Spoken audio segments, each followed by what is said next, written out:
try. So basically I'm just gonna leave it in there. Actually, I'm gonna put some on the bottom. Sorry,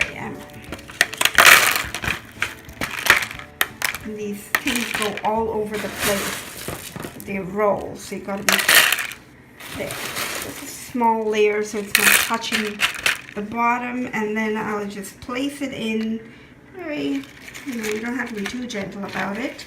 The roots are not as pliable as say what do you call those, the other, like Cattleya roots are a little stiff too, but Oncidium roots are pretty pliable, but this is a little more stiffer than that. And look at that. Okay, the plant just did something and split. Oh my lord, it came apart. I don't think it's gonna make it.